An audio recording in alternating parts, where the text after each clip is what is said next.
Hi, my name is Kez. I'm a shooting director, and today's session I'm going to run you through the different kind of cameras I would use for a 1 to 2 man crew and just things to consider that will help you for your future jobs.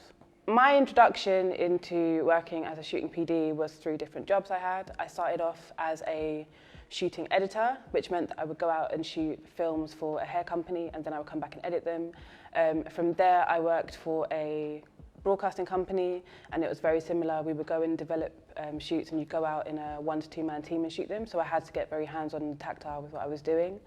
A lot of the things I've learned has been from having problems and wanting to solve them, or wanting to understand what different effects do and what it means. So I don't know everything, but I know enough to do what I want to do, and I would say that the best way to learn is just by problem solving.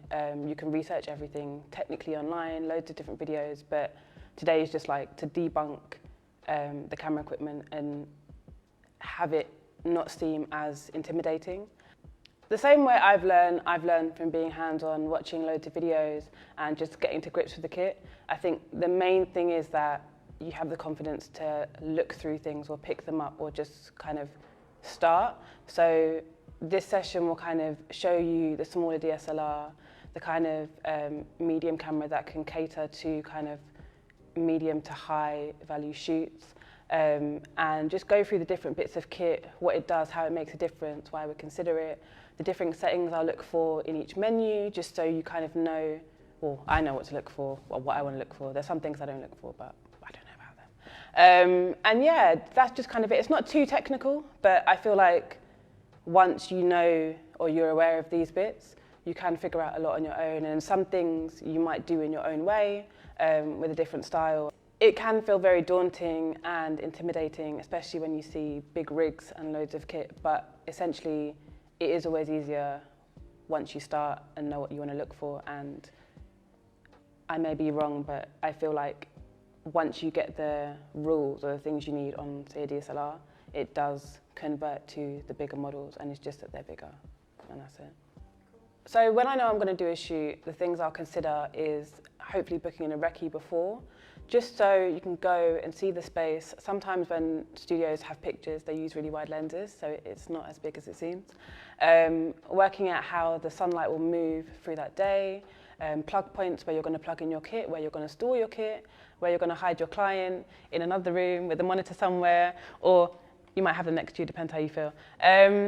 And yeah, that's the main things I will think of. I'll also try and have a shot list with me that's printed out, just so if I have an assistant with me, I can give it to them and we can tick through the different shots. Some clients prefer to give you a list of all the shots they want in a different setups, and you just go and achieve that.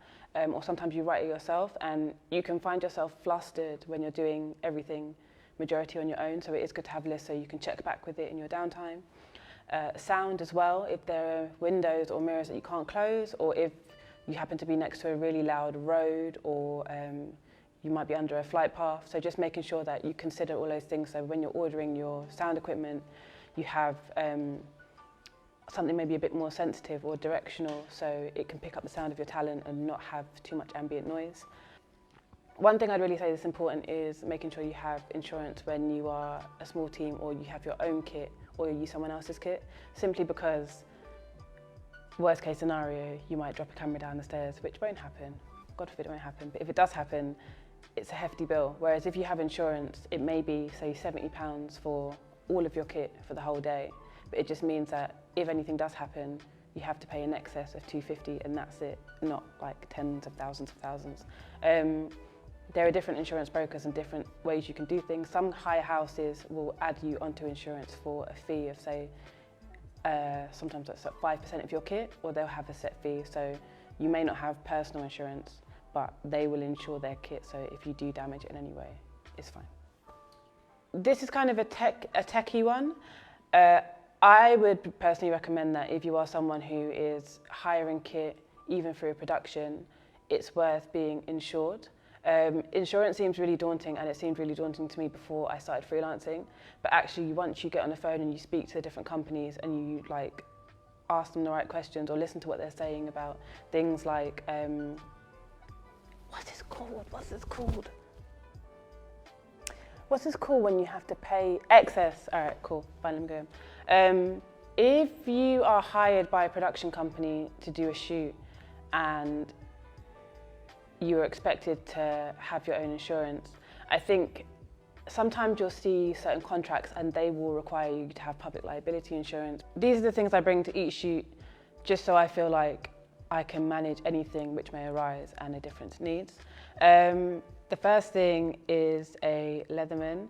This is a Reebok Leatherman, it's not an actual Leatherman, but it does the same thing, so this is a Leatherman. Reason being, I've got a set of pliers, I've got a screwdriver, a knife and some other bits in here. It's just very compact, and I often find that there will be a screw I need to screw, and if you don't have a screwdriver, it's going to be really annoying. But you don't want to be carrying a screwdriver and like a cardboard knife. Is it a cardboard knife? Packet knife? Wood knife? Paper knife?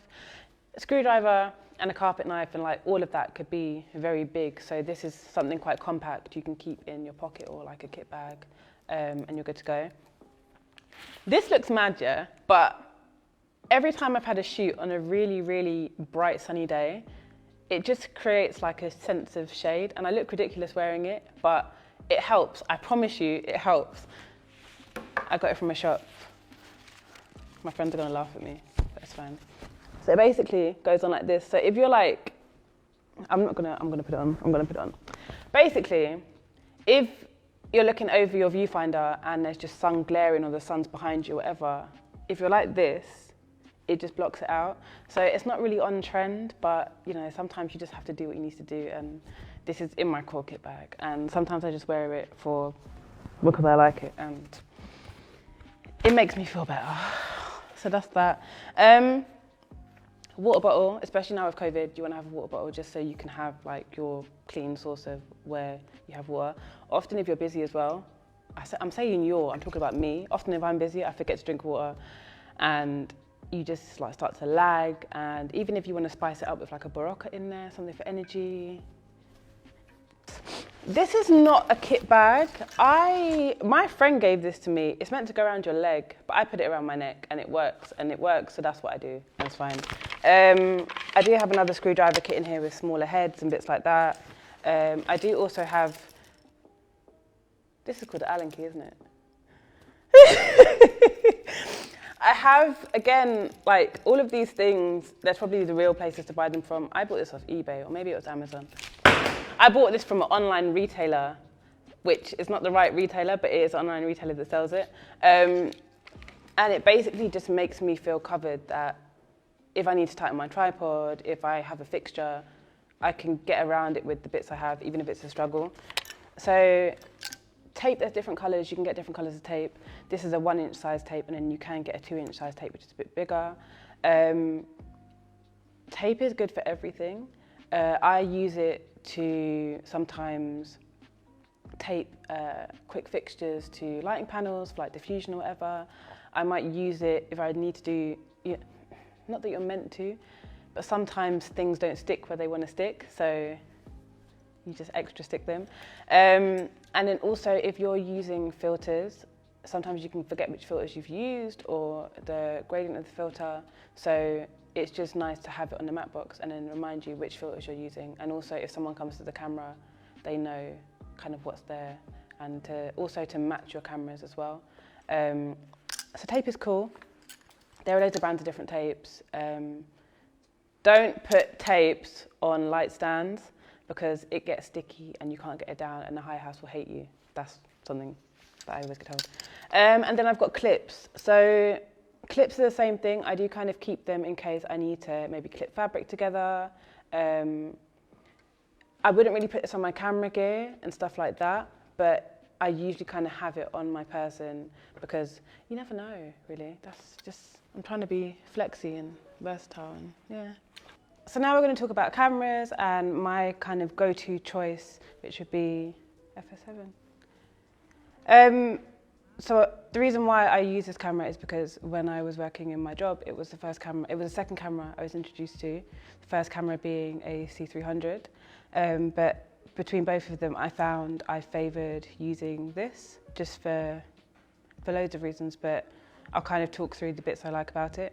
It does look intimidating to someone who maybe doesn't have access to bigger cameras or doesn't understand what all of this stuff is, but essentially, if you can film on your DSLR, the skills are interchangeable, and it's just knowing how to find what you would set on your DSLR on this camera. You've got a matte box here, which is this part. This holds filters, or say you want to do a shot where you might want someone to draw on the lens. Instead of drawing directly on the lens, which you don't want to do, you'd put something in there like a piece of glass, and then the talent can draw on that and you don't affect your lens. Its main priority use is to hold filters. There are a range of filters. Everyone has different preferences of what they like. You've got ND filters, which will cut down how much light is reaching the sensor. And for example, I've got an ND filter in here and I've got a Pro Mist filter in here. The Pro Mist filter being my go-to if I know that I'm shooting beauty type footage or with talent and I don't want their skin to be too kind of raw or crisp. So it just diffuses it a bit and makes it a bit pleasant to the eye, depending on what you like. How this fits on here is with the bar system. These are 15mm bars. You've got bars here which are used to hold up extra elements on the camera. So this is holding currently our matte box in place. You do have other matte boxes where they can just go straight onto the lens and screw on and use it in that way. I've got a 50mm cine lens here. Later I want to kind of show an example of a 50mm lens that's a photography based lens and just the differences between them. Obviously you've got your tripod here and it's easy to play with and kind of work out how to move bits around and put them on and off. FS7, you've got your on and off button here. So you literally just push it, it takes a second and it comes on. Personally, I think I prefer this camera just because of the main interface being here that I can access. And then on the other side here,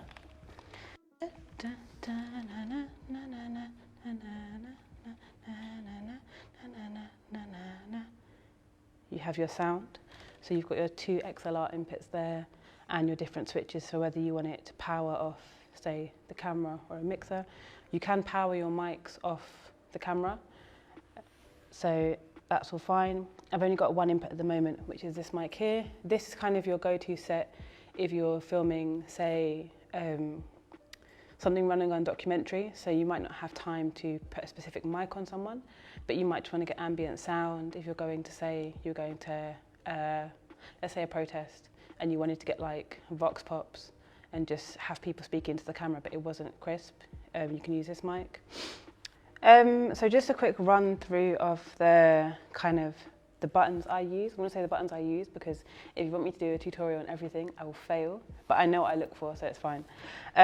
These two dials here are what I use to control sound. So when I'm recording someone, they might be too loud or the audio might be peaking, which means that it's kind of being blown out and it's not the best quality. So I'll just turn these up and down. Generally, 5, the dial, having a dial at 5, which is on what it's on now, is like your safe point. And then you've got manual and auto here. You can set it to auto where it will do it itself, but I don't generally do that. Because I just don't. You've got slot select here. So with this camera, you have 2 slots for 2 different cards. Again, if you're someone who doesn't want to carry a lot of cards, or if you only have 2 cards or things like that, you can basically have 2 cards in at once. And this button essentially just selects it. So if you know you've recorded, say, an interview on this card, and you want to do your B-roll on the other card, that's how you change it over. You've got thumbnail is essentially your playback button. So when you press thumbnail, it will bring up all the clips you've recorded and you can go through them and scroll through them.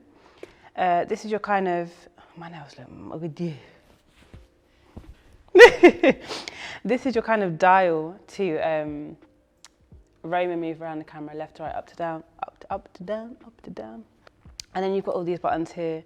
There is a user menu where you can set what features you want on each button. So generally, you've got S and Q here. Don't ask me what S and Q stands for because right now, standing in front of you, I can't remember, but I call it slow and quick motion, yay. Oh God.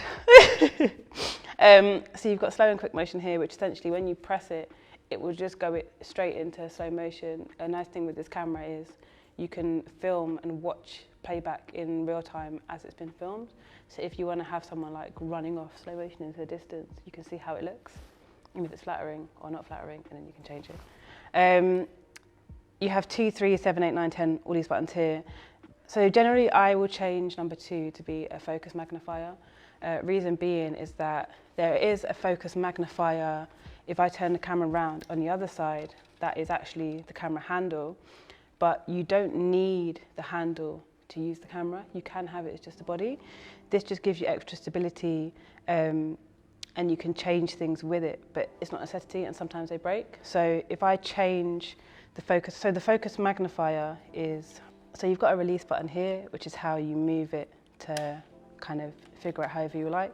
I think that's the important thing. Everyone has their own way in which they like to operate. So you can move this to get comfy. You've got this button here, which is basically number 4, so user preference 4. That would generally be my focus magnifier, because if I'm holding a camera like this, I can just press it, check it's cool, and then I can add focus or change focus. If you want to have like a really mobile system and you don't want this, you can program it into all your other buttons. So what I'm going to do is I'm going to go through and show the monitor and the settings I would put on it as I would when I first get the camera. Because another thing is, when you get a camera, it's always worth going through the monitor and checking all the settings. If you own the camera, it's fine because you know what your settings are, you've left it on them, that's it. But if you're someone like me who doesn't own a camera and will hire from different hire houses, there are different settings sometimes programmed into the camera. So you always have to go through and check. Some people prefer to have, for example, like no LUT on their footage. Some people prefer to have it baked in, so it's more run and gun, they don't have to grade it, it is what it is. I personally prefer to have everything as flat as possible because I work with different clients, so it means that they're always getting a very raw and high information image, and then they can choose to do whatever they want based on the needs of the shoot. So I will always ask for a monitor. So this is a 17-inch monitor on a lowboy stand. The benefit being it's quite mobile. There's also a V-lock plate at the back, so if you do need to have it remotely powered, you can. They don't last too long. It depends. Ideally, I always like to go through mains, but there is the option. At the moment, you can see the feed directly from the camera with all the information on it, but you can turn this off as well. You might want this if you have, say, an assistant and you want them to be able to see exactly what you can see on the camera, maybe if they're focus pulling, or just checking the audio, because when you're sitting with the camera and maybe talking to talent, you want to have eye contact with the talent and engage with them, so you might not be looking at your screen directly, you've left it on to record and you're hoping it's recording. So that's just an added benefit. But you might also be using this monitor for a client, so you don't want to have them looking as you're going through your menus and whatever, so you can turn that off, and I'll show you in a second. So, first thing, I'll kind of go through my shooting mode. Custom is where you can have a LUT baked in. I generally prefer to have it on Cine. Recording format. So I've got it on 4K at the moment. You can do 50p. It's up to you. There's loads of different options, but generally I'll go on 4K, 25 frames, and that's good for me. A benefit of shooting 4K, I guess, is if you're shooting social, you don't have to push in. Also, it's where I find that if I'm shooting for an output of HD, when I shoot 4K and condense the image down, it seems a little bit richer for me. I might be lying, I might need glasses, I don't know, who knows. Anyway. Okay. You've got your codec setting here. Codec is basically the file, the type of file that's being recorded. So leave that there. S&Q motion. So S&Q motion is a slow motion and quick motion. It's off at the moment. I can turn it on. And then here you've got the frame rate, so how many frames you're recording.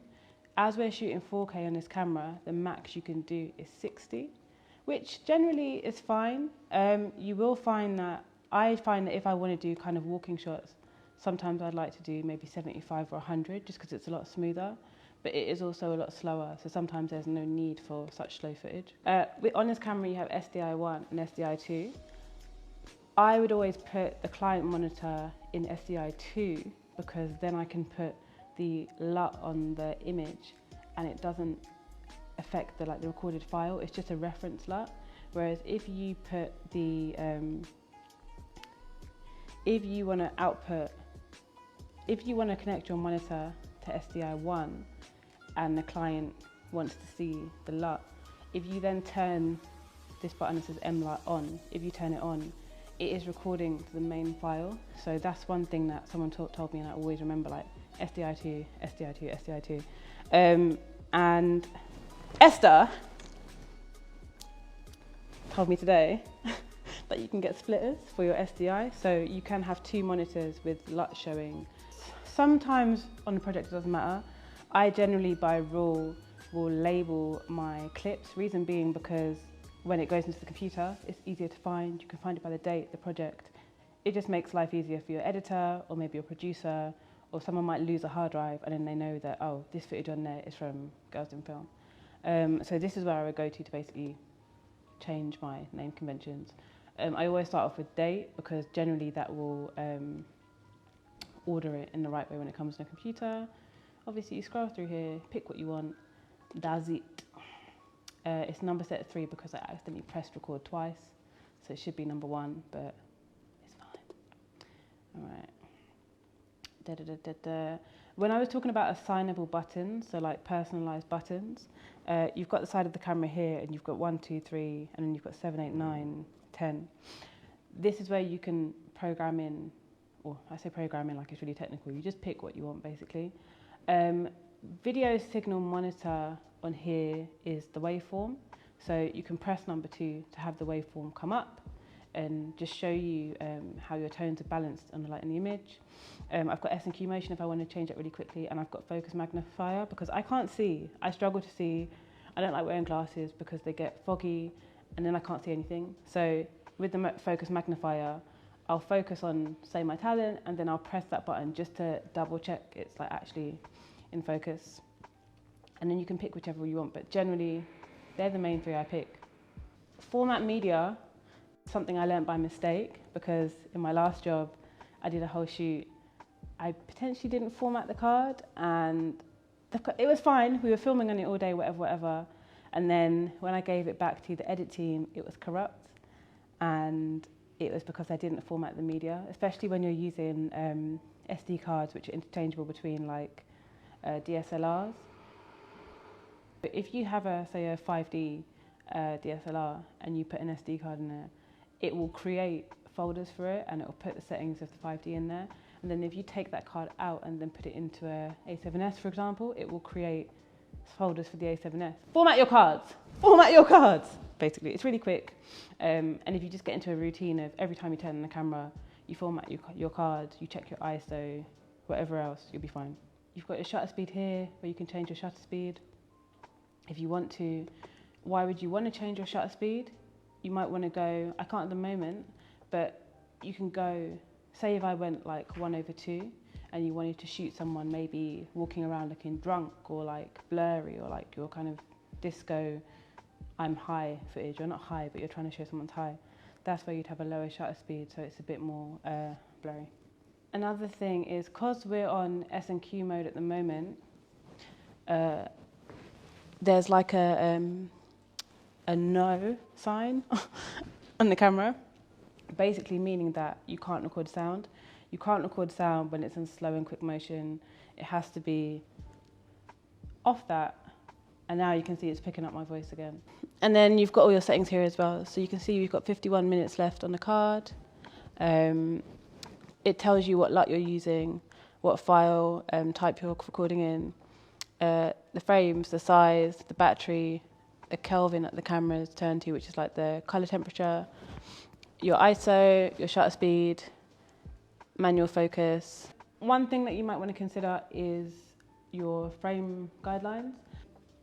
So you've got a button here which is for peaking. Peaking is basically outlining what's in focus.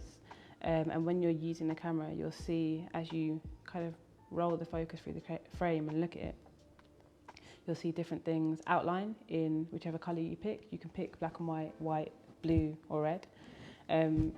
I generally pick red because that's the colour my eye sees quickest. In terms of like simplifying this and bringing it down, you can take off this. This is just for if you want to have your eye to the viewfinder, and also for shade when you're shooting on a sunny day. Generally, I like to have it off just so I can see the monitor, especially in a space like this. Depending on how you like to use things, you can move the monitor, say up, or say down. So you want to have it closer or further away from you. Sometimes if you are shooting with an L plate and you do want a reference for how it will look, you can have it this way, but I find it's more of a needs must if you really need to, but generally I find it quite difficult. You've got a hot shoe here also where you can put your lav mic when you're recording sound, because obviously this is mounted here. You've got an extra one there, and then it will go into your XLR import. Headphone port is here. You've got your ND elements to change here. Okay, so we've got a C300 Mark II here. It is based on preference, but they are quite similar in terms of the specs of the camera. I'd say the only, well not the only, but one of the main differences I consider for this camera is I can't shoot 4K and slow motion higher than 60 frames. It can't do it. I won't get into the other technicals of it because I don't know them. But the difference with this lens, I've got I call it a photography lens. You don't have an aperture ring, so you can't change the aperture on the lens. It is based on the aperture settings of the body. And we've got moose bars. Reason being that this is catering for more if I want to do handheld, on my shoulder, roaming shots. And you've also got a handle here to do that as well. I think the thing I enjoy about this camera is the fact that the screen can move in so many different ways. So generally, a lot of the settings that you look for are the same. The difference is like you've got your shutter button here, you've got your ISO button here, you've got magnifier, which is the focus magnifier for your image, and then you've got your ND filters here to reduce and increase, and obviously use this. Instead of having a thumbnail button like the FS7, you've got a switch here which says media, so you just click to that and then your media would show up in here. But essentially you're looking for the same things. You're changing your shutter speed, setting the ISO to what's native on this camera, which is 800. You want your waveform on so you can see kind of the overall fall of the light. You want to format your cards, you want to check your sound is all running through. Another benefit of this camera, say if you're someone who is purchasing instead of hiring, is if one part breaks, you can replace it without needing to replace the whole body. The downside of the FS7 is if something breaks, you send off the whole body and you have to wait to get it back. With this, the monitor here is connected separately with wires to the main body, but also you have a viewfinder here. So if, for example, your monitor wasn't working the screen, you smashed it or whatever, you could literally look through here, and even though it would be hard and smaller, you can still relatively see what you're filming. So the FS7, you had a handle which came away from the body. You can get a handle which moves away from the C300 body with this, but for now it's on the body. Why would I use this camera? I was flying before on a trip where I was going to film an island, and I needed a camera which could pack down really, really small. The benefit of this is I can take off the handle, I can take off the monitor, I can take off this handle, and it becomes quite square, and I can fit it in a carry-on bag, and it's easier.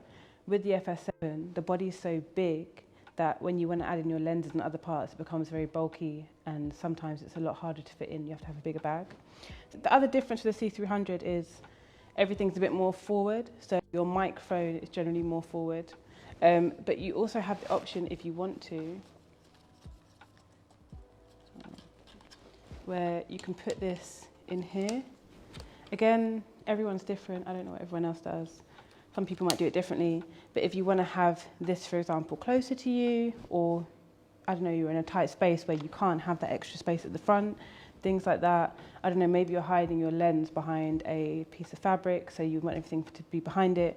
There are just different options to make it work for you. I also find the colours on Canon a little bit more contrasty. But you can still shoot in log with no LUT and retain as much information as you want. You still have 2 inputs for audio. You still have your inputs to connect it to a monitor and things like that. So there's loads of options. They're all really similar. And roughly when you're hiring, they kind of cost the same price. If you did want to take it off the roof, it's very simple and it's off. If I was to describe how heavy it was, I'd probably say, I don't know, a small baby, maybe. And again, it depends how you want to hold it. I'm a tall person, I'm 6 foot, so sometimes I want to shoot on my hip. You're not meant to, don't do it, your hips will ache, but sometimes it just serves what I need. Generally, you can grab it and hold it on your shoulder like this. If you're walking around all day, it does alleviate pressure from the rest of your body, and you can just rest on your shoulder. Everyone is totally different, but there is kit to make it work for you. So it's not, oh, we don't have it. There's always something which will work. Generally, if I'm doing B-roll, I'll always do a sweeping motion. So I'll move it like this and have it on slow motion. It just makes things a bit more dynamic and it's not like a flat shot. So this is A7S Mark II, a DSLR camera, which has roughly the same capabilities as the other 2 cameras, but just more compact.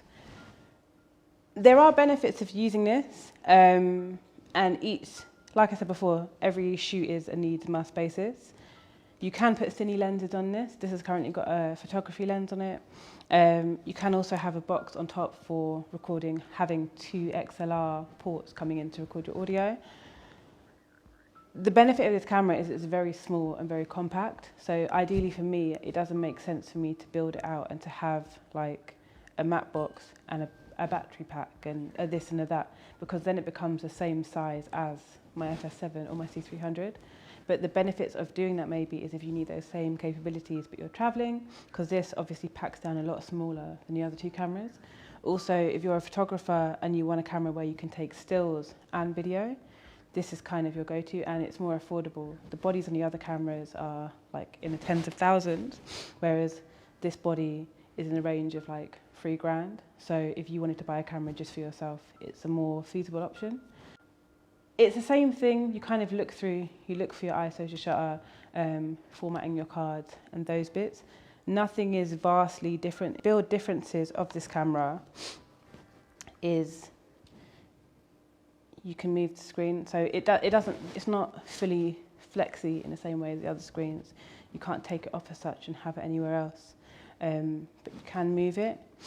You can still connect this to a larger monitor. You just need an adapter for the HDMI. And you do have the kind of bar support. This is inside a cage, but you do have the bar support if you did want to add bars and a moose bar, or you wanted to rig it or something like that. This, I forgot to mention earlier, but you can have a matte box on this camera, as I said. The only difference is because the photography lenses are smaller than the cine lenses, you have this, which essentially, will go over your lens like this and go onto your matte box. So it just means you've got no light coming in around the sides. Earlier, the FS7 had on a cine lens and the C300 had on a photography lens. There might be another name for it, I don't know. Generally, if you get photography lenses, they will come like this, singular, and you'll get them in a box or a set. If I open this up, this is a 24mm. This is just a sun visor, and it looks like this. This essentially is your focus ring. You don't have an aperture on it, you can't change the aperture on it. You can screw filters onto the front if you want to, or you can use a matte box, depends how you feel.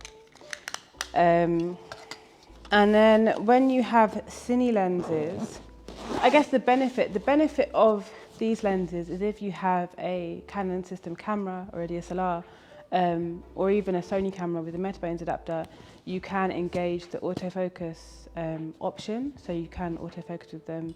Again, if you're doing more run and gun stuff or you don't trust your eye, that's the benefit of it. This is a set of cine lenses, so we've got 21, 25, 28, 35, 50 and 85. Generally, I favour the 35 kind of as a, if I couldn't take my lens off, I would keep it on a 35. I like the way it kind of, I like the way portraits look on it. Well, this is a set of cine lenses. You can change the aperture on these lenses, so it's less reliant on the camera.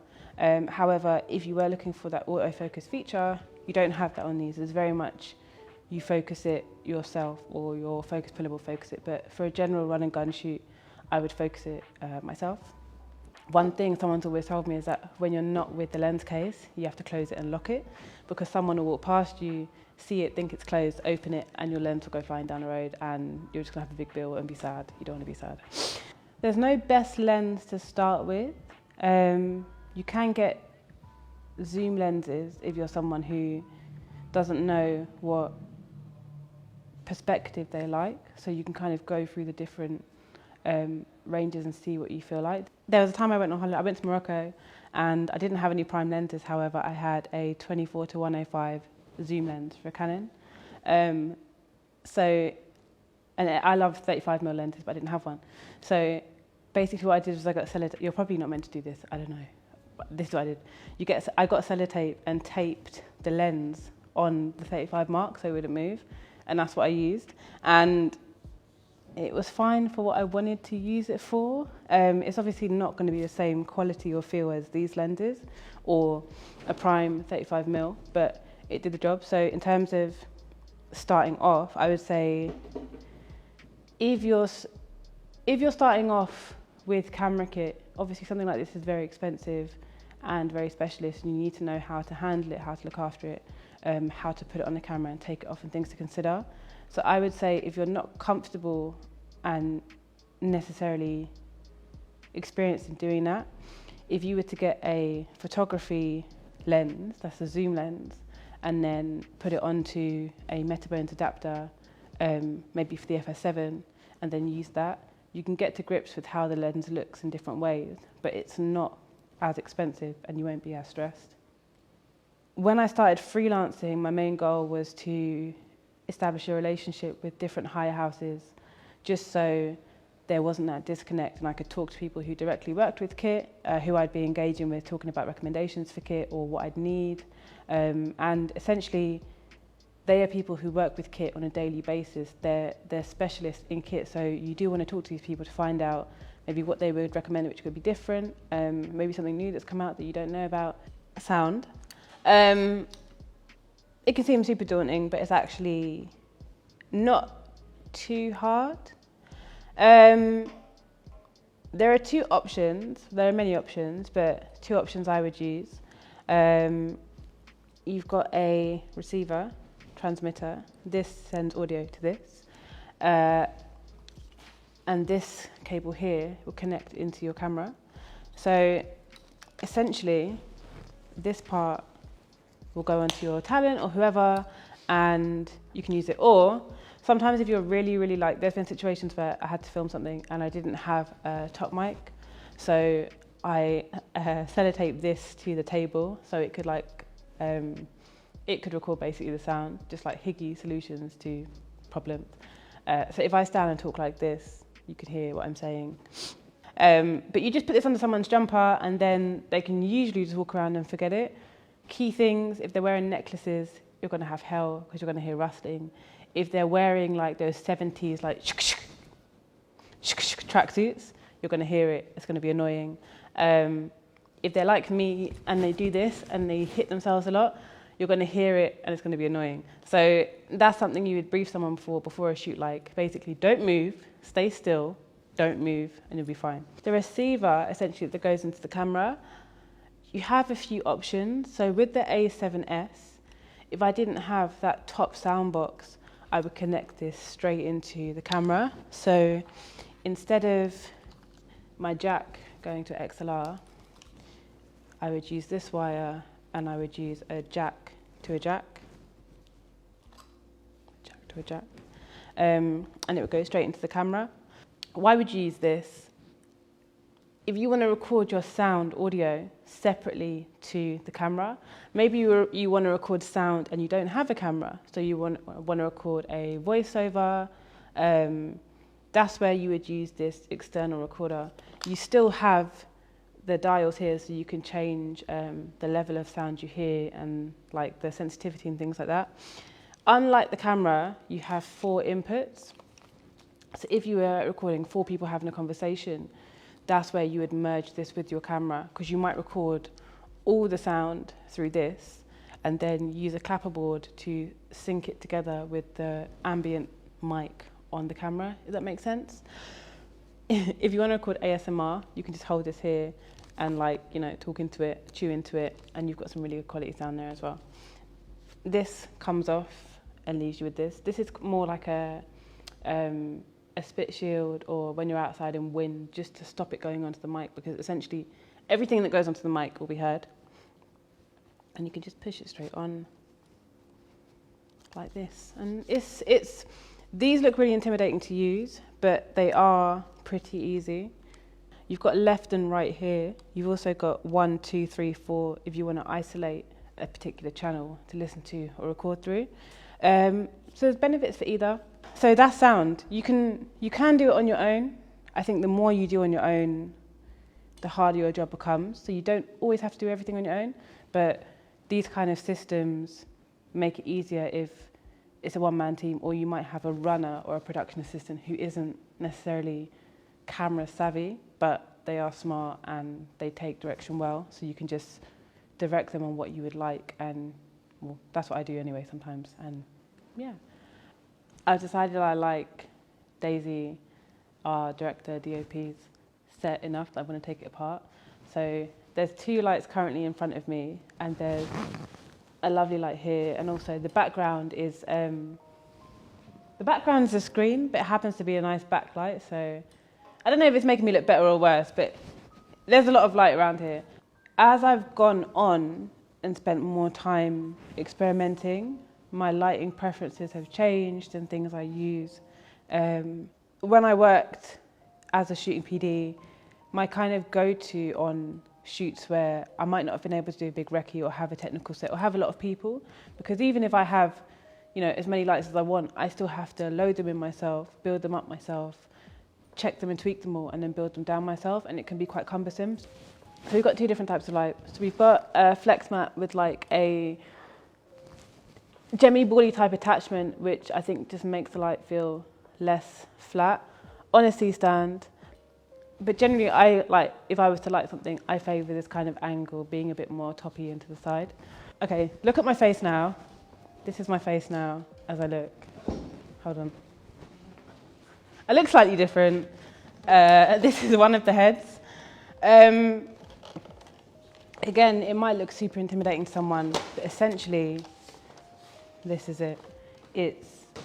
I feel like it's the most simple light to use outside of the light mats. It is a bit heavier than a light mat, but it does what it needs to do. You also have, I think I like these because you can dial them into different color temperatures, not specifically based on numbers, but just based on overall eye, and it will just go for a spectrum. You've also got a V-lock plate in the back, so say you're in a field or you're in a house which has no electricity, you can still pump light in it. Generally, a battery might last you a solid 30 minutes, maybe 40 if you're lucky, but anything after that, you're just risking fire, and if you don't have a lot of batteries, you will suffer and cry. So yeah, we have 2 of these, and they just go on, say, a light stand or a C-stand mount here, and that's it. Every situation is different. I might go to a set or a house where there's a lot of light coming from one window, and it's like the whole wall is windows. So then I would use this to fill in maybe the hair light or fill light on the side. It really depends, but they are really easy to set up and use, so you can kind of figure it out and see. It really depends on your style and what you like and what you want, and you don't have to have a style. I think everyone thinks they have to either have a style or know how to do things specifically. You can literally just wing it and put in the light and be like, I like how that looks, or I want to tweak it, and it's fine. This is a softbox. You can get, this is what comes with it to diffuse the light, so it makes it a lot softer and sometimes more complementary. There are loads of fixtures you can get for these light panels. Something I recently learned is you can get a massive octi for it. So if you're someone who likes stills and is used to shooting with big umbrellas, you can get an umbrella attachment for the front just to kind of mimic that light. You just basically clip these onto the corners. If I embarrass myself, you're not going to laugh with me, it's fine.